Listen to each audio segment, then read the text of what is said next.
Surat range IG Premvirsinh Valsad જિલ્લાના પ્રવાસે આવ્યા હતા। વલસાડ પોલીસ હેડક્વાર્ટર ખાતે પોલીસ જવાનોની પરેડ યોજવામાં આવી હતી। પોલીસ હેડક્વાર્ટર ખાતે પોલીસ લાઇનની વિઝિટ કરવામાં આવી હતી અને પોલીસ અધિકારીઓ સાથે એક વિશેષ બેઠકનું આયોજન કરવામાં આવ્યું હતું। વલસાડ શહેરના મુંગાબાઈ હોલ ખાતે લોક દરબારનું આયોજન કરવામાં આવ્યું હતું। વલસાડ જિલ્લાના અગ્રણીઓ અને શાંતિ સમિતિના સભ્યો સાથે લોક દરબારનું આયોજન કરવામાં આવ્યું હતું, જેમાં પારડી, ઉમરગામ, ડુંગરા સહિતના કેસોમાં વલસાડ જિલ્લા પોલીસ દ્વારા ટૂંકા સમયમાં આરોપીઓને ઝડપી પાડવા બદલ સ્થાનિક અગ્રણીઓએ વલસાડ જિલ્લા પોલીસની કામગીરીને બિરદાવવામાં આવી હતી। વલસાડ શહેરના મુખ્ય માર્ગો પર ટ્રાફિક સમસ્યાનો પ્રશ્ન અને જિલ્લામાં જેલ ન હોવાનો પ્રશ્ન પણ સ્થાનિક અગ્રણીઓએ રજૂઆત કરી હતી। સુરત રેન્જ આઈજી પ્રેમવીરસિંહ વલસાડ જિલ્લાની મુલાકાતે આવ્યા છે। 2 દિવસના વલસાડ જિલ્લાનો પ્રવાસ કાર્યક્રમ રહેશે। પોલીસ હેડક્વાર્ટર ખાતે આઈજી પ્રેમવીરસિંહના અધ્યક્ષસ્થાને વલસાડ એસપી ડોક્ટર કરણરાજ વાઘેલાના નેતૃત્વમાં જિલ્લા પોલીસ અધિકારીઓ અને જવાનોની પરેડ યોજાઈ હતી। ત્યારબાદ પોલીસ હેડક્વાર્ટર ખાતે પોલીસ લાઇનની વિઝિટ કરાવવામાં આવી હતી। પોલીસ લાઇનમાં રહેતા પોલીસ પરિવારના સભ્યોને આપવામાં આવતી સેવાઓ અંગે માહિતીઓ મેળવી હતી। ત્યારબાદ વલસાડ જિલ્લાના ગામમાં પોલીસ મથકના અધિકારીઓ સાથે રેન્જ આઈજી પ્રેમવીરસિંહે એક બેઠક યોજી હતી, જેમાં પોલીસ મથક વિસ્તારમાં કાયદો અને વ્યવસ્થા જાળવવા માટે કરવામાં આવતી કામગીરીઓ અંગે જાણકારી મેળવી પોલીસ અધિકારીઓને યોગ્ય જરૂરી માર્ગદર્શન આપ્યું હતું। ત્યારબાદ મોડી સાંજે રેન્જ આઈજીના અધ્યક્ષ સ્થાને લોક દરબારનું વલસાડ જિલ્લાના અગ્રણીઓ અને શાંતિ સમિતિના સભ્યો સાથે બેઠકનું આયોજન કરવામાં આવ્યું હતું, જેમાં વલસાડ જિલ્લાના પારડીના ઉમરસાડી ખાતે 19 વર્ષીય યુવતીના હત્યા કેસમાં ગણતરીના દિવસોમાં વલસાડ એસપીના અધ્યક્ષ સ્થાને જિલ્લા પોલીસની ટીમે સિરિયલ કિલરને ઝડપી પાડ્યો હતો। ઉમરગામ તાલુકામાં 3 વર્ષની બાળકીને કરેલા અડપલા કરનાર ઇસમને રાજ્યની બોર્ડર પાર કરે તે પહેલા ઝડપી પાડ્યો હતો। તે કેસમાં એસઆઈટીની ટીમે માત્ર 9 દિવસમાં ચાર્જશીટ ફાઇલ કરી કરેલી કામગીરીને બિરદાવી હતી। આમ સહિતની કેસોને સ્થાનિક અગ્રણીઓએ બિરદાવી વલસાડ પોલીસને અભિનંદન પાઠવ્યા હતા। વલસાડ જિલ્લાના અગ્રણીઓએ જિલ્લામાં જેલ ન હોવાને લઈને થતી સમસ્યાઓ અંગે રજૂઆત કરી હતી અને સરીગામ વિસ્તારમાં પોલીસ ચોકી નાખવા અંગે સ્થાનિક અગ્રણીઓએ રજૂઆત કરી હતી। વલસાડ જિલ્લા પોલીસના વાર્ષિક ઇન્સ્પેક્શન નિમિત્તે વલસાડ જિલ્લાની મુલાકાત લેવામાં આવેલ છે। આ મુલાકાત દરમિયાન સવારથી વિભિન્ન કાર્યક્રમો વલસાડ જિલ્લા પોલીસના થઈ રહ્યા છે। પ્રથમ વાર્ષિક ઇન્સ્પેક્શન પરેડનું આયોજન કરવામાં આવેલું, જેમાં 40થી વધારે અધિકારીઓ અને 200થી વધારે પોલીસ જવાનોએ ભાગ લીધેલો હતો। જે પરેડ છે એ ખૂબ જ સરસ અને બહુ ઉમદા લેવલની પરેડનું નિર્દેશન વલસાડ જિલ્લા પોલીસે કરેલું છે। એ ઉપરાંત ઘણા બધા અન્ય કાર્યક્રમો પોલીસ દ્વારા કરવામાં આવેલા, જે ખૂબ જ પ્રોફેશનલ અને એફિશિયન્ટ તરીકાથી કરવામાં આવેલા હતા। સાથે વલસાડ જિલ્લાના ઉમરગામના સરી પોલીસ મથક વિસ્તારમાં આવતા સરોંડા ગામને મરીન પોલીસ મથકની જગ્યાએ ઉમરગામ પોલીસ મથકમાં સમાવવા રજૂઆત કરી હતી। રેન્જ આઈજી પ્રેમવીરસિંહ અગ્રણીઓને તમામ પ્રશ્નોના જવાબો આપ્યા હતા। જિલ્લામાં જેલ માટે જમીન માટે પ્રયાસો કરવામાં આવી રહ્યા છે। જમીન મળી જાય ત્યારે બાદ જિલ્લામાં જેલ બનાવવાની કામગીરી હાથ ધરવામાં આવશે। મંગળવારે વાપી ટાઉન અને વલસાડ રૂરલ પોલીસ મથકનું વાર્ષિક ઇન્સ્પેક્શન કરવામાં આવશે। હીરા બજાર લાંબા સમયથી મંદીનો માર સહન કરી રહ્યું છે, જેની અલગ અલગ આર્થિક સામાજિક અસરો સુરતમાં જોવા મળી રહી છે। મંદીની આ અસર હવે વરાછા અને કતારગામ વિસ્તારમાં આવેલા ભંગારના ગોડાઉનમાં દેખાઈ આવી છે। હીરાના નાના યુનિટો બંધ થઈ રહ્યા છે અને કારખાનેદારો તેમની ઘંટીઓ સ્ક્રેપમાં વેચી રહ્યા છે। સ્થિતિ એ છે કે હીરાની ઘંટીઓથી સ્ક્રેપના ગોડાઉનો ઉભરાઈ ગયા છે। ઘંટી વેચવાવાળા ઘણા આવી રહ્યા છે, પણ ખરીદવા માટે કોઈ આવતું નથી। છેલ્લા કેટલાક સમયથી મંદીનો માહોલ ચાલી રહ્યો હોવાના કારણે નાના ઘણા બધા યુનિટો બંધ થઈ ગયા છે, તો ઘણા બધા કારીગરોએ હીરાનો ધંધો છોડીને અન્ય જગ્યાએ રોજગારી માટેની તલાશ આદરી દીધી છે। કોઈએ નાના મોટા વ્યવસાય સ્વીકારીને પરિવારનું ગુજરાન ચાલી શકે તેવી વ્યવસ્થા કરવા લાગ્યા છે। વરાછા વિસ્તારમાં મહાદેવનગર, સવાણી એસ્ટેટ અને ભવાની સર્કલ નજીક ઘણા બધા સ્ક્રેપના ગોડાઉન આવેલા છે। અમારા સ્ક્રેપનો બિઝનેસ છે, ડાયમંડ સ્ક્રેપનો, એની ઘંટીઓ એ બધું લેતા હોય છે અમે કારખાનાનો સામાન। એનું કારણ એક જ છે કે મંદી હીરા ડાયમંડમાં બહુ છે, એમ તો ઘણા સમયથી છે, પણ આ દિવાળી પછી પણ માહોલ એવું ને એવું જ રહ્યું છે। હર વખતે આવું હોતું નથી। દિવાળી પછી કારખાનેદારો અહીંથી ઘંટી લેવા આવતા હોય છે અને દિવાળી પછી અમારી પાસે સ્ટોક પતી જતો હોય છે, પણ આ વખતે એવું નથી। આ વખતે ઘંટી બી આવે છે, આવક છે પણ જાવક નથી। એ લોકો એવું કહેતા હોય છે કે અત્યારે પોસાતું નથી કામ કરવું, અને કારીગરોને પગાર આપતો પડતો હોય એ માટે જરા રફ વેચાતી ન હોય એ પ્રમાણે. ત્યારે તો જેવા વેપારી કોઈની પાસે 2000, કોઈની પાસે 3000, કોઈની પાસે 500, 600 ઘંટી એવું હોય છે. આમ નવી ઘંટીનો પ્રાઇસ હોય છે 15 થી 17, જૂની ઘંટીનો હોય છે 5-6 હજાર, 5-6 હજાર. સ્ક્રેપ વેપારી અરવિંદ રાખસિયાએ જણાવ્યું હતું કે અમે વર્ષોથી ઘંટી લે વેચનું કામ કરીએ છીએ. છેલ્લા 6 મહિના થયા કોઈ ઘંટી લેવા આવતું નથી. વેચવાવાળા ઘણા બધા આવે છે.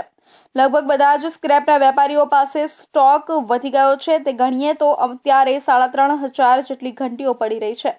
નાના યુનિટો જે ભાડા પર ચાલે છે તે બંધ કરીને કારખાનેદારો સામાન વેચી રહ્યા છે. પોતાની જગ્યા હોય તે કારખાના બંધ કરીને તેજી આવવાની રાહ જોઈ રહ્યા છે. સુરતના વેસુ પોલીસ મથકમાં પોલીસ કોન્સ્ટેબલ તરીકે ફરજ બજાવતા જવાનનું અકસ્માતમાં મોત થવાની ઘટનાથી ચકચાર મચી ગઈ છે. પોલીસ કોન્સ્ટેબલ પોતાની ફરજ પૂરી કરી ઘરે પરત ફરી રહ્યા હતા તે દરમિયાન અકસ્માત નડ્યો હતો. અકસ્માતને પગલે તેમને તાત્કાલિક જ સારવાર માટે હોસ્પિટલ ખસેડવામાં આવ્યા હતા, પરંતુ ટૂંકી સારવાર દરમિયાન જ તેમનું મોત થયું હતું. પોલીસ કોન્સ્ટેબલના મોતથી પરિવાર અને પોલીસ કર્મચારીઓમાં શોકનો માહોલ જોવા મળ્યો છે. સુરતના વેસુ પોલીસ મથકમાં પોલીસ કોન્સ્ટેબલ તરીકે ફરજ બજાવતા રાજુભાઈ નાયકા પોતાની ફરજ પૂરી કરી ઘરે જઈ રહ્યા હતા. ત્યારે તારીખ 16 ડિસેમ્બર 2024ના રોજ રાત્રે 8 વાગ્યે નોકરી પૂરી કરી પોતાના ગામ મહુવા આવતા હતા. તે દરમિયાન સચિન જીઆઈડીસી ઓવરબ્રિજ પર અજાણ્યા વાહન ચાલકે ટક્કર મારી હતી, જેથી પોલીસ કોન્સ્ટેબલે બાઇક પરથી કાબુ ગુમાવ્યો હતો અને બાઇક સીધી ડિવાઈડર સાથે અથડાઈ હતી. આ અકસ્માતની ઘટનામાં પોલીસ કોન્સ્ટેબલ ગંભીર રીતે ઇજાગ્રસ્ત થયા હતા, જેથી તાત્કાલિક જ તેમને નવી સિવિલ હોસ્પિટલ સારવાર અર્થે ખસેડવામાં આવ્યા હતા અને સારવાર શરૂ કરી હતી, પરંતુ ટૂંકી સારવાર દરમિયાન જ તેમનું મોત થયું હતું. આ અંગે મૃતક પોલીસ કોન્સ્ટેબલ રાજુભાઈ નાયકાના કાકા કસ્તુરભાઈ પટેલે જણાવ્યું હતું કે મારો ભત્રીજો સુરતના વેસુ પોલીસ મથકમાં પોલીસ કોન્સ્ટેબલ તરીકે ફરજ બજાવતો હતો. ત્યારે 16 ડિસેમ્બરે તે પોતાની ફરજ પૂરી કરી પોતાના ઘરે સુરત જિલ્લાના મહુવા ગામમાં જ્યાં રહેતા હતા ત્યાં પરત આવ્યો હતો. આ દરમિયાન સચિન જીઆઈડીસી ઓવરબ્રિજ પર અકસ્માતની ઘટના બની હતી. મારા ભત્રીજાની બાઇકને પાછળથી અજાણ્યા વાહન ચાલકે ટક્કર મારી હતી, જેના કારણે તેની બાઇક ડિવાઈડર સાથે અથડાઈ હતી અને ગંભીર રીતે તે ઇજાગ્રસ્ત થયા હતા. તેમને સારવાર અર્થે સુરતની નવી સિવિલ હોસ્પિટલ ખાતે ખસેડવામાં આવ્યા હતા, જ્યાં સારવાર દરમિયાન તેમનું મોત થયું હતું. રાજુભાઈ ભાણાભાઈ મારા સગા ભત્રીજા થાય છે અને એ વેસુ પોલીસ સ્ટેશનમાં નોકરી કરતા હતા. ગઈ તારીખ 20 એમની નોકરી પૂરી થતા એ પોતે પોતાની મોટરસાયકલ લઈ વાછાવડ ગામે આવતા તે દરમિયાન સચિન ઓવરબ્રિજ આગળ કોઈ વાહન ચાલક અટપટમાં લઈ એમને એક્સિડન્ટ કરેલ તે બાબતની તાત્કાલિક પોલીસ સ્ટેશનમાં જાણ કરતા 108માં સિવિલ હોસ્પિટલ ખાતે દાખલ કરેલા અને એ દરમિયાન એમને આજ રોજ 5-5:30 વાગે એમનું એક્સિડન્ટ થવાથી ગંભીર ઈજા થવાથી મૃત્યુ થયેલ છે. અત્રે ઉલ્લેખનીય છે કે મૃતક પોલીસ કોન્સ્ટેબલ રાજુભાઈ નાયકાની ઉંમર 53 વર્ષ હતી અને સંતાનમાં 2 દીકરા અને 1 દીકરી છે. હાલ તો પોલીસ કોન્સ્ટેબલના મોતને પગલે પોલીસ કર્મચારીઓમાં અને પરિવારજનોમાં શોકનો માહોલ જોવા મળી રહ્યો છે. સુરતમાં એનઆરઆઈ વૃદ્ધના વિશ્વાસ સાથે ખિલવાડ કરી અને સુરત શહેરની હદમાં આવેલા જમીન હડપવાના ગુનાની ગંભીર ઘટના બહાર આવી છે. આ કેસમાં આરોપીએ પોતાના ખોટા દસ્તાવેજો તૈયાર કરી અને બોગસ પાવર ઓફ એટર્ની દ્વારા કરોડો રૂપિયાના વ્યવહારો કર્યા હતા. આ ઘટનાની ગંભીરતા જોતા ક્રાઇમ બ્રાન્ચના ઇકો સેલે તરત જ કાર્યવાહી હાથ ધરી છે અને 3 આરોપીઓની અટકાયત કરી છે. ફરિયાદી 82 વર્ષીય ઈશ્વરભાઈ ભીખાભાઈ પટેલ છે. આ વખતે અમેરિકાના નિવાસી છે. તેમણે જણાવ્યું કે તેમની મગોબ ગામમાં બ્લોક નંબર 4 પૈકીના 2 પ્લોટની જમીન સાથે ખોટા દસ્તાવેજો બનાવી બોગસ પહોંચ રસીદો અને પાવર ઓફ એટર્નીનો ઉપયોગ કરી વ્યવહારો કરવામાં આવ્યા છે. આરોપીઓએ ફરિયાદીની આ જમીનનું વેચાણ દસ્તાવેજો રજીસ્ટર કરાવ્યા અને ખોટી રીતે તેમની જમીન પર કબજો મેળવવાનો પ્રયાસ કર્યો. આરોપીઓએ ફરિયાદીની જાણ બહાર દસ્તાવેજ પર ખોટી રીતે સહીઓ કરાવી હતી અને ખોટા કાગળો રજીસ્ટર કરાવ્યા હતા. સુરત ડીસીબી પોલીસ સ્ટેશનમાં આઈપીસી કલમ 406, 465, 467, 468 અને 471 અને 120B અને 34 હેઠળ ગુનો દાખલ કરવામાં આવ્યો છે. પૂર્ણ ગામ ખાતે સંઘના સોસાયટીમાં રહેતા 50 વર્ષીય ભરતભાઈ મનુભાઈ કોલડિયા સરથાણા ખાતે વીટીનગરના વ્રજ એન્ટોનિયામાં રહેતા 41 વર્ષીય પુલભાઈ મોહનભાઈ કાકડિયા અને નાના વરાછા ખાતે સ્વાતિ સોસાયટીમાં રહેતા 40 વર્ષીય સંજયભાઈ વલ્લભભાઈ માંગુકિયાને પકડી પાડ્યા હતા. ફરિયાદી શ્રી ઈશ્વરભાઈ ભીખાભાઈ પટેલ કે તેઓ હાલ અમેરિકાના સિટીઝન છે અને સુરતમાં પૂણા મુકામે રહે છે. ત્યાં તેઓની પોતાની અલગ અલગ જગ્યાએ જમીનો આવેલી હતી. એ જમીનોમાં ફરિયાદીના નજીકના ભરત ભાલોડિયાએ પોતે સંપર્ક કેળવી વિશ્વાસમાં લઈ અને વિપુલ કાકડિયા સાથે મળી ખોટા દસ્તાવેજો ઊભા કરી અને આ જમીનો જયસુખ સતાણી અને સંજીવ માંગુકિયા સાથે સોદો કરી અને બોગસ દસ્તાવેજો બનાવેલા હતા. જે અનુસંધાને ફરિયાદીની ફરિયાદ લઈ આઈપીસી કલમ 465, 467, 468, 471 વગેરે મુજબ ગુનો દાખલ કરી આરોપીની અટકાયત કરેલ અને આરોપીઓના મેડિકલ દરમિયાન જયસુખ સતાણીની તબિયત થોડી નાદુરસ્ત થતા તેને દાખલ કરવામાં આવે છે અને અન્ય 3 આરોપીઓની ધરપકડ કરવામાં આવે છે. તપાસ ચાલુ છે. આ જમીન બાબતે સૌપ્રથમ તેઓએ ફરિયાદીને વિશ્વાસમાં લઈ અને તમારી આ જે જમીનો છે એનો આપણે જો વહીવટ માટે તમે મને પાવર આપો તો હું તમને આ જમીનોમાંથી પણ નિયમિત માસિક તમને વળતર મળતું રહે અને તમે જ્યારે અહીંયા ભારત આવો ત્યારે તમારા જે ખર્ચ હોય એમાં પણ તમને મદદરૂપ થાય એ રીતનો વિશ્વાસ આપી અને દસ્તાવેજોમાં તેઓની વહીવટ માટેનો પાવર લેવા બાબતની ખાતરી આપી અને દસ્તાવેજોમાં સહી લઈ અને પોતે વેચાણનો પાવર લઈ અને બોગસ દસ્તાવેજો ઊભા કરી અને આરોપીઓને જમીન વેચાણ કરેલ. આ પ્રકરણમાં નાનજીભાઈ સતાણીની પણ સંડોવણી હોવાનું જણાવાયું છે, પરંતુ તેની તબિયત બગડવાથી તેને સારવાર માટે નવી સિવિલ હોસ્પિટલમાં દાખલ કરવામાં આવ્યો છે. રાહુલ રાજ મોલ પાસે એસએમસીની બિલ્ડિંગમાં આવેલા કન્ટેનર કેબિનમાં ઓફિસ ચલાવવામાં આવતી હતી. અહીં આગળ એકાએક જ આગ લાગતા દોડધામ મચી ગઈ હતી. કેબિનમાં બેઠેલા માણસો તેમજ આસપાસના માણસોએ પણ ડરના કારણે દોડી આવી ફાયર વિભાગને જાણ કરી હતી. વેસુ વિસ્તારમાં આવેલા રાહુલ રાજ મોલ પાસે એસએમસીના આવાસમાં જે કેબિન હોય છે તે કેબિનમાં એક આગ લાગી હતી. બિલ્ડર દ્વારા આ પ્રકારની કેબિન બનાવવામાં આવતી હોય છે, જેમાં ઓફિસ વર્ક પણ થાય છે. એકાએક આગ લાગતાની સાથે જ આગે વિકરાળ સ્વરૂપ લઈ લેતા રહીશોમાં પણ રીતસરનો ફફડાટ ફેલાઈ ગયો હતો. આગની જ્વાળાઓએ જોતજોતામાં કેબિનના અડધા ભાગને બાળીને ખાખ કરી નાખ્યું હતું. ફાયર વિભાગના અધિકારીને જણાવ્યા મુજબ આગ લાગવાનો કોલ મળતાની સાથે જ ઘટના સ્થળ ઉપર પહોંચીને જોયું તો કેબિનમાં આગ ખૂબ જ ઝડપથી પ્રસરી રહી હતી. વેસુ સહિત અન્ય ફાયર સ્ટેશનને ગાડી મળી કુલ 4 ગાડીઓ ઘટના સ્થળ ઉપર પહોંચી ગઈ હતી. કેબિનની અંદર કોમ્પ્યુટર વર્ક હોવાને કારણે કોમ્પ્યુટર સહિતના ઇલેક્ટ્રિક ગેજેટ અને ડોક્યુમેન્ટ મળીને ખાખ થઈ ગયા હતા. ઘટના સ્થળ પર પહોંચીને ગણતરીની મિનિટોમાં આગ પર કાબુ મેળવી લેવાયો હતો. સુરતના સારોલી વિસ્તારમાંથી હોટલની આડમાં ચાલતા કૂટણખાના પર સારોલી પોલીસે દરોડા પાડ્યા હતા. પોલીસે દેહ વેપારમાં સંડોવાયેલી 4 થાઈ યુવતીઓને મુક્ત કરાવી ગ્રાહક અને સંચાલકની ધરપકડ કરી કાયદેસરની કાર્યવાહી હાથ ધરી છે. અત્રે ઉલ્લેખનીય છે કે હોટલના રૂમમાં એસી સહિતની સુવિધા આપવામાં આવતી હતી.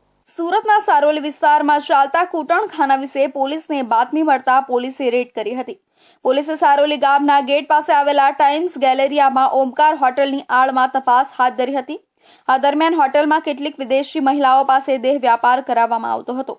પોલીસે રેડ દરમિયાન 4 વિદેશી થાઈ યુવતીઓને મુક્ત કરાવી હતી.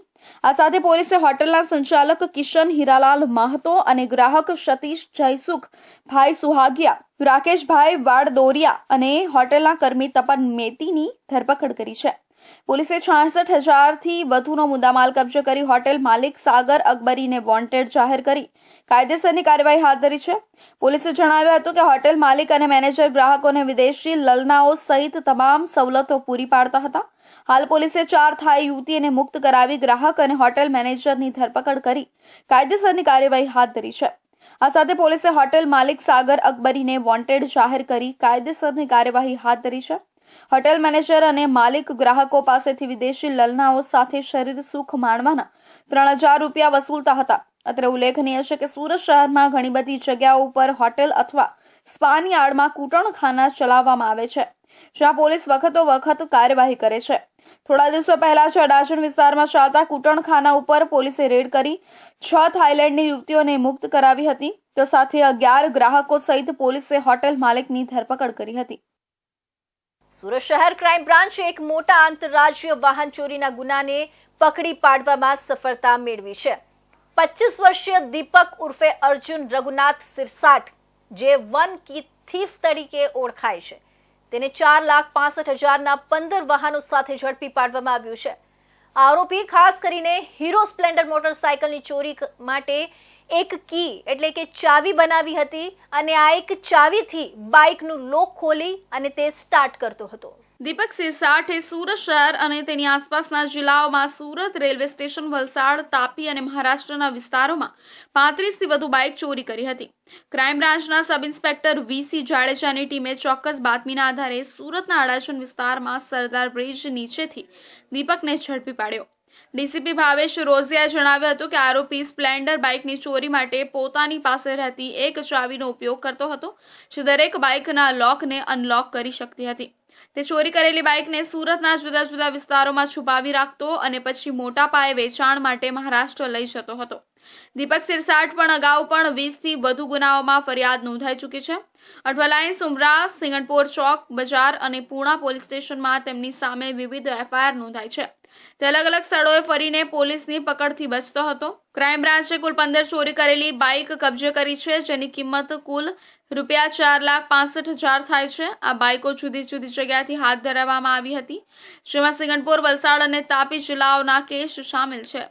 સુરત ક્રાઇમ બ્રાન્ચના police inspector SN Parmar, JG Patel અને PSI સિસોદિયા છેલ્લા ઘણા સમયથી પ્રોપર્ટી ઓફેન્સના વણશોધાયેલા ગુના શોધવા માટે પ્રયત્ન કરતા હતા. જેમાં મોટરસાઇકલ ચોરીના ગુનાઓ ઉપર એ લોકો વર્કઆઉટ કરતા હતા.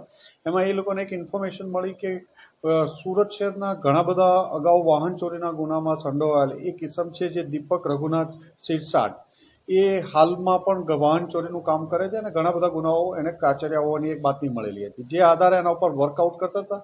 પણ દીપક સિરસાટ મોટરસાઇકલ વાહન ચોરી કરી અને સુરત શહેર છોડી અને જતો રહેતો હતો. પછી 4-5 દિવસ સુધી અલગ અલગ રાજ્યોમાં ફરતો રહે. પછી મોટરસાઇકલનું પછી ફરીથી આવી અને ફરીથી પાછું બાઇક ચોરે. આમ એને આજે વહેલી સવારે અડાજણ વિસ્તારમાંથી એની ધરપકડ કરવામાં આવી અને એની પૂછપરછ કરતા અંદાજે એણે અલગ અલગ જગ્યાએથી ચોરેલા 15 જેટલા બાઇક રિકવર કરવામાં આવ્યા છે. ટોટલ 16 બાઇક કબૂલ્યા છે અત્યાર સુધીમાં, 15 બાઇક રિકવર કરવામાં આવ્યા છે. બીજી એક વસ્તુ ખાસ આની એમો જોવા જઈએ તો એ હીરો હોન્ડા સ્પ્લેન્ડર જ મોટરસાઇકલ ચોરી કરતો હતો. એક ડુપ્લિકેટ ચાવી બનાવી હતી, જેનાથી ઇઝીથી આરામથી લોક ખુલી જતું હતું. આ બાઇક ચોરી કરી એ અલગ અલગ જગ્યા ઉપર મૂકી દે બીજે છુપાવીને. પછી આ 15-17 થયા, હજી 25 બાઇક ભેગા થયા. પછી એને મહારાષ્ટ્રમાં એ મૂળ ધુલિયાના સિરપુર જે તાલુકાનો રહેવાસી છે, તો ત્યાં જઈ અને વેચવાનો પ્લાન કરતો હતો. આ કેસ ક્રાઇમ બ્રાન્ચની કાર્યક્ષમતા અને સફળતા દર્શાવે છે. વનકીનો ઉપયોગ કરીને દીપક સિરસાટ અનેક વખત લોકોને મોટી આર્થિક ખોટ પહોંચાડી ચૂક્યો હતો, પણ આ તકે તેને પકડી પાડતા અનેક બાઇક મિલકતોને રાહત મળી છે. દીપક સિરસાટને કોર્ટમાં રજૂ કરીને વધુ રિમાન્ડ લેવામાં આવી રહ્યા છે. પોલીસે દીપકને મળેલી ચાવીની ચકાસણી કરી રહી છે અને તેના નેટવર્કમાં સંડોવાયેલા અન્ય શખ્સોની પૂછપરછ શરૂ કરી છે. આ કિસ્સો સુરત શહેરમાં મોટર બાઇક ચોરી ગુનાની ગંભીરતા અને તેના પર કડક પગલાં લેવાની જરૂરિયાતને રેખાંકિત કરે છે. વ્યારાની શિવદૂતી સાયન્સ સ્કૂલ ખાતે બ્લોક લેવલ સ્પોર્ટ્સ 2024નું નહેરુ યુવા કેન્દ્ર તાપી, સુરત અને માય ભારત દ્વારા આયોજન કરવામાં આવ્યું હતું, જેમાં કબડ્ડી, ખો-ખો, લાંબી કૂદ સહિત 100 અને 400 મીટર દોડની સ્પર્ધા યોજાઈ હતી. આ બ્લોક લેવલ સ્પર્ધામાં 200થી વધુ સ્પર્ધકોએ ભાગ લીધો હતો. ભારત સરકારના યુવા કાર્યક્રમ અને રમતગમત મંત્રાલયના યુવા નહેરુ કેન્દ્રના માધ્યમથી દરેક જિલ્લાઓમાં બ્લોક લેવલ સપોર્ટનું આયોજન કરવામાં આવી રહ્યું છે. ત્યારે તાપીના વ્યારા ખાતે નહેરુ યુવા કેન્દ્ર તાપી, સુરત અને માય ભારતના માધ્યમથી બ્લોક લેવલ સપોર્ટનું સુંદર આયોજન નવજાગૃતિ સંસ્કૃત મહાવિદ્યાલય અને શિવદૂતી સાયન્સ સ્કૂલ ખાતે કરવામાં આવ્યું હતું, જેમાં કબડ્ડી, ખો-ખો, લાંબી કૂદ સહિત 100 અને 400 મીટર દોડની સ્પર્ધા યોજાઈ હતી. આ સ્પર્ધામાં 200થી વધુ સ્પર્ધકો ઉત્સાહભેર ભાગ લીધો હતો અને વિજેતાઓને પ્રોત્સાહિત ઇનામમાં પ્રમાણપત્ર અને ટ્રોફી એનાયત કરવામાં આવી હતી. નહેરુ યુવા કેન્દ્ર જે એક સંસ્થા છે, યુવા કાર્યક્રમ વિભાગ અને રમતગમત મંત્રાલય ભારત સરકારના હેઠળ વ્યારાની મા શિવદૂતી સાયન્સ સ્કૂલ અને નવજાગૃતિ સંસ્કૃત મહાવિદ્યાલયના સહયોગથી વ્યારા ખાતે બ્લોક લેવલ સ્પોર્ટ્સ મીટનું આયોજન કરવામાં આવ્યું હતું, જેમાં રમતો તરીકે 100 મીટર અને 400 મીટરની દોડ, લાંબી કૂદ, ખોખો, કબડ્ડી જેવી રમતો રમાડવામાં આવી હતી. જે રમતવીરો છે અને પાર્ટિસિપન્ટ છે એ લોકોને સર્ટિફિકેટ અને ટ્રોફી આપી સન્માનિત કરવામાં આવ્યા હતા. આ બ્લોક લેવલમાં જે વિજેતા થયેલ છે તેઓને આગળ સ્ટેટ લેવલ પર પાર્ટિસિપેશન કરવાનો ચાન્સ મળશે. અને અમારા યુવા કાર્યક્રમ વિભાગના અને રમતગમત મંત્રાલયના ભારત સરકારના મંત્રી શ્રી મનસુખભાઈ માંડવિયા સર ના માર્ગદર્શન હેઠળ સમગ્ર કાર્યક્રમનું સંચાલન કરવામાં આવ્યું હતું. આ સમગ્ર કાર્યક્રમનું આયોજન અને સંચાલન નહેરુ યુવા કેન્દ્ર, તાપી, સુરત અને માય ભારતના ડીવાયઓ સચિન શર્માના માર્ગદર્શન હેઠળ નહેરુ યુવા કેન્દ્રના NYV વરુણ રાજપૂતે કર્યું હતું. રંધા ખાતે ઇન્ડિયા રિઝર્વ બટાલિયનની સિલ્વર જ્યુબલી ઉજવણી કરાઈ હતી. લક્ષદ્વીપ, દમણ, દીવ અને દાદરાનગર હવેલી માટેની paramilitary force India reserve battalion IRBએ પોતાના સ્થાપનાની 25મી વર્ષગાંઠની ઉજવણી રાંધા ખાતે રેસિડેન્ટ હેડક્વાર્ટર ખાતે કરી હતી. IRB સ્થાનિક પોલીસને કાયદો અને વ્યવસ્થાની સ્થિતિ સંભાળવામાં અને ટાપુઓમાં આંતરિક સુરક્ષા જાળવવામાં સહયોગ આપે છે.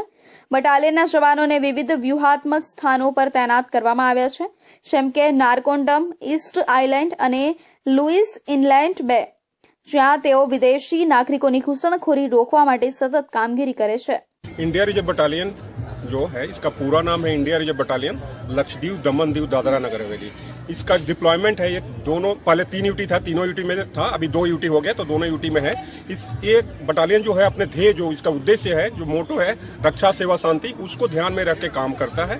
जिसमें यानी रक्षा, अगर हमारी जो ट्रेनिंग है BSF के साथ और आर्मी के साथ हमने ट्रेनिंग किया है, तो रक्षा उस फील्ड में भी हम कर सकते हैं. शांति के समय भी हम अपना सेवा देते हैं और दुर्गम स्थिति में डिजास्टर मैनेजमेंट में अगर कुछ जरूरत पड़े उसके लिए भी हम लोग ट्रेंड है. हमारे जितने जवान हैं इसमें सब कमांडोज हैं और DM इसके लिए डिजास्टर मैनेजमेंट के लिए भी ये लोग ट्रेंड है.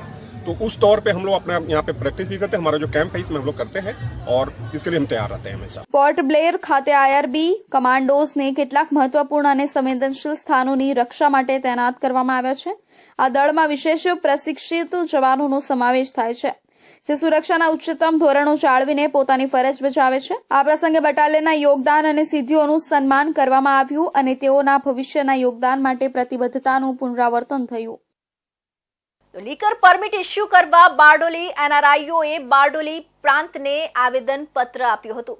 પહેલા લીકર પરમિટ મુંબઈ એરપોર્ટ પર પાસપોર્ટના આધારે ઇસ્યુ કરાતી હતી, જે બંધ થતા બારડોલીના NRIઓએ રાજ્યના મુખ્યમંત્રી અને સાંસદને પણ લેખિત ફરિયાદ કરી લીકર પરમિટ મુંબઈ એરપોર્ટ પર મળે એવી માંગ કરી છે. આમ તો ગુજરાતમાં દેશી વિદેશી દારૂ વેચવો એ પીવો ગુનાહિત માનવામાં આવે છે, છતાં ગુજરાતમાં મોટા પ્રમાણમાં દારૂની પરમિટ આપવામાં આવે છે. ત્યારે સુરતના બારડોલી વસતા અને વિદેશમાં સ્થાયી થયેલા NRIઓએ લીકરની પરમિટ ઇસ્યુ કરવા માટે બારડોલી પ્રાંતને આવેદનપત્ર આપ્યું હતું અને રાજ્યના મુખ્યમંત્રી અને સાંસદને લેખિત ફરિયાદ કરી માંગ કરી હતી કે જ્યારે વિદેશથી NRI પોતાના વતન આવતા ત્યારે મુંબઈ એરપોર્ટ પર પાસપોર્ટના આધારે લીકર પરમિટ ઇસ્યુ કરાવવામાં આવતી હતી, જે હાલ બંધ કરી દેવાતા NRIઓ હેરાનગતિ ભોગવી રહ્યા છે. અમે લોકો અમેરિકાથી આવ્યા, અમારે પરમિટનો જે ઇસ્યુ જે છે એની અંદર બધા NRI ને પરેશાની જે થતી છે એના માટે અમે કલેક્ટર DM ને આવેદન પત્ર આપ્યું છે MD મેડમને. તો એની ઉપર સરકારશ્રી ચર્ચા વિચારણા કરી એનો નિકાલ એરપોર્ટ પર પરમિટ મળે એની વ્યવસ્થા ગોઠવવા માટે અમે આગ્રહ રાખતા છે NRIઓ. ને મોટે ભાગે ફ્લાઇટ બધી રાતે ઉતરે છે, તો 24 અવર ડે ટાઈમમાં ચર્ચગેટ જે આપતા હતા, હવે ટ્રાવેલ કરીને આવેલા માણસો 2-2:30 વાગે ઉતરે 8 વાગે ઓપન થાય ત્યાં સુધી માણસ હેરાન થાય ને પાછું ઘરે આવતા બીજા 6 કલાક, એટલે લગભગ 70-75 કલાક ઉપરની અમારી જર્ની થાય. તો એ બાબતમાં સરકારે ખાસ ધ્યાન રાખીને એરપોર્ટ પર આ ફેસિલિટી ઉપલબ્ધ કરે એવી અમે આશા રાખતા છીએ. બારડોલી પ્રાંત કચેરી ખાતે ભેગા થયેલા લોકો બારડોલી તાલુકાના અલગ અલગ વિસ્તારમાં વસતા લોકો છે અને NRI છે. ગુજરાતમાંથી મોટી સંખ્યામાં દર વર્ષે સુરત, વલસાડ, નવસારી, સંઘ પ્રદેશ, ભરૂચ જિલ્લામાંથી હજારોની સંખ્યામાં NRIઓ America, England, Australia, South Africa, Kenya સહિતના દેશોમાં વસવાટ કરે છે અને જ્યારે પોતાના માદરે વતન આવે છે ત્યારે મુંબઈ એરપોર્ટ પહોંચે છે, જ્યાં પહેલા તેમના પાસપોર્ટના આધારે જ એરપોર્ટ પર લીકર ઇસ્યુ કરવામાં આવતા હતા, પરંતુ હાલ આ લીકર ઇસ્યુ કરવાનું બંધ કરી દેવામાં આવતા NRIઓ નારાજ થયા છે અને બારડોલી નગરના એનઆરઆઈઓએ બારડોલી પ્રાંતને આવેદનપત્ર આપી માંગ કરી છે કે જે લીકર પરમિટ મુંબઈ એરપોર્ટ પર પાસપોર્ટના આધારે ઇસ્યુ કરવામાં આવતી હતી એ ફરી ચાલુ કરવામાં આવે, કેમ કે મુંબઈ ગુજરાત બોર્ડર પર પોલીસ દ્વારા ભારે હેરાનગતિ કરવામાં આવે છે. તો બારડોલી તાલુકાના સરભોણ ખાતે થોડા સમય પહેલા શરૂ થયેલા ભવંતા રિસોર્ટમાં ભારે અવાજ સાથે ડીજે સંગીત દ્વારા ફેલાતું ધ્વનિ પ્રદૂષણ રોકવા સ્થાનિકોએ બારડોલી પ્રાંત અધિકારીને ભારે આક્રોશ સાથે વિરોધ દર્શાવતું આવેદન આપ્યું હતું. સરભોણ ગામે આવેલા ઉત્તર બુનિયાદી કુમાર અને કન્યા નિવાસી શાળાને અડીને આવેલા પ્લોટ ઉપર થોડા સમય પહેલા ભવંતા રિસોર્ટ શરૂ કરાયું હતું. રિસોર્ટમાં મેરેજ, સામાજિક અને ધંધાકીય આયોજનો યોજાઈ રહ્યા છે. રાત્રિના મોડા સમય સુધી રિસોર્ટમાં કર્કશ અવાજ સાથે ડીજે ઉપર વાગતા ગીતોના કારણે ભારે ધ્વનિ પ્રદૂષણ જણાઈ રહ્યું છે. સુરત જિલ્લાના અંતરિયાળ ગામોમાં વસતા આદિવાસી સમાજના આશરે 400 જેટલા વિદ્યાર્થીઓ શિક્ષણ માટે છાત્રાલયમાં રહેતા આવ્યા છે. છાત્રાલયને અડીને આવેલા રિસોર્ટમાં ધ્વનિ પ્રદૂષણના કારણે વિદ્યાર્થીઓને અને આસપાસ વસતા સ્થાનિક વસાહતીઓને ભારે હેરાનગતિનો ભોગ બનવું પડ્યું છે. વિદ્યાર્થીઓનો અભ્યાસ બગડી રહ્યો છે તથા તમામની રાત્રિની ઊંઘમાં પણ ખલેલ પહોંચી રહી છે. અમારી શાળાની અંદર લગભગ 300 જેટલા બાળકો છે અને જોડે જોડે 20 જેટલા પરિવારના સભ્યો, એટલે કુલ લગભગ 400 ની આજુબાજુની અમારી સંખ્યા છે આશ્રમ કેમ્પસમાં. હવે જ્યારથી આ રિસોર્ટ શરૂ થયો ત્યારથી હમણાં છેલ્લા અમે લગભગ 2 મહિનાથી અમે ઊંઘી શકતા નથી.